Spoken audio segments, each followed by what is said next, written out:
machine in the voter. It will not print without some sort of input from the operator. Okay. All right. Let me search this out real quick.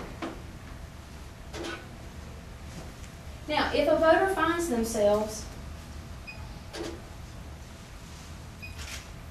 in the audio format and they don't wish to be, they just simply need to alert a precinct official. And the precinct officials have been trained how to correct the situation and get them back to the ballot that they need.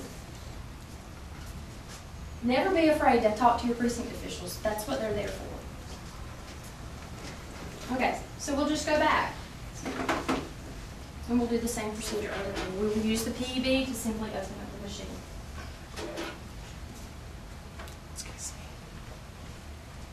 Okay, we're going to touch the screen because we want to select a visual ballot. We want to be able to see it. Now, let me say something about the screen very quickly, and I'll go into more detail in just a minute. It is not how hard you touch the screen.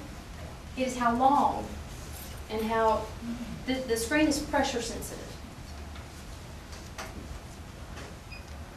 The voter will touch to begin ballot. Yes, it has now been opened.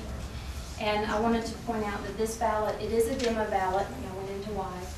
And I wanted to show you some of the things that I have seen in my experience working with this machine, and as well as information that I have been gathering, researching, as I've explored these issues.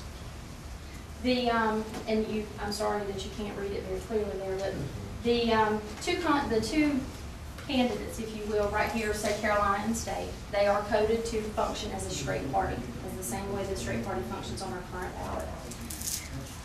One of the things that we've seen, these machines, you see the dark box next to each name that you've seen as you voted? That is the target area. You absolutely have to get into the center of the target. It's the same thing when you dial a telephone number.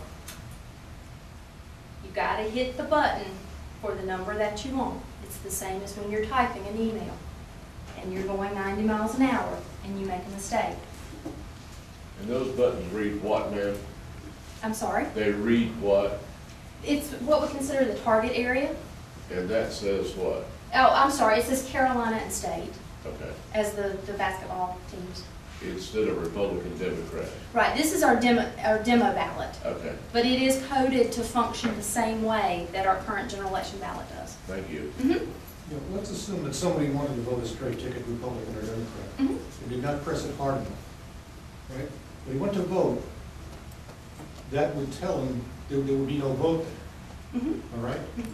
So how can one of these machines come up with either a Republican or Democrat when that person did not function the way the machine was supposed to be functioning? Okay, let me move through the choices and we'll see from there. Okay, the camera not here probably. I'm going to actually sit down in the chair so that you can see. One of the things that we've seen is the recommended method for using these touch screens is to touch with your index finger. Your index finger has the most dexterity of your hand. I understand and recognize that everybody comes to the voting booth with different levels of dexterity. So that being said, generally speaking, you would want to use your index finger. We have seen voters with their thumbs.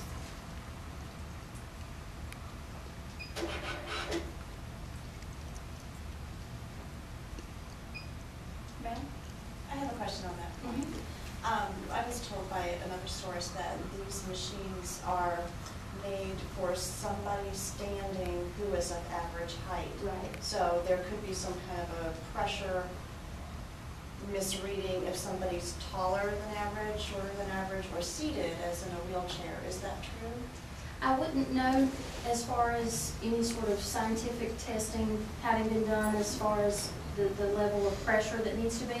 But one of the things, and I'm going to have to probably get in front of the camera for just a second, is one of the things is the taller you are, your angle of vision to the screen is going to change. It's the difference between sitting here, standing here, and being blessed with height, which I was not. So every voter comes to the voting booth with a different set of The Franklin County Republican Party, I'm here with Gary Clemens, our county party attorney. And it's obvious we've got a problem. And we're all Americans. This is not a partisan problem.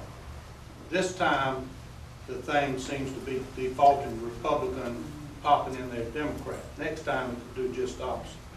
So I don't view this as a partisan issue. I view this as a problem with making sure that every vote cast by a legal voter gets to where it's supposed to go. So I have no qualms whatsoever.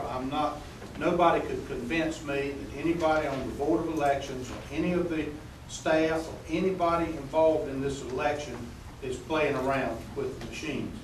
First of all, knowing how intelligent they are, if they were going to play with them, they would certainly do it in a better manner where when you pressed to look at it, you didn't see it jump to the other page. So I have all the confidence in the world in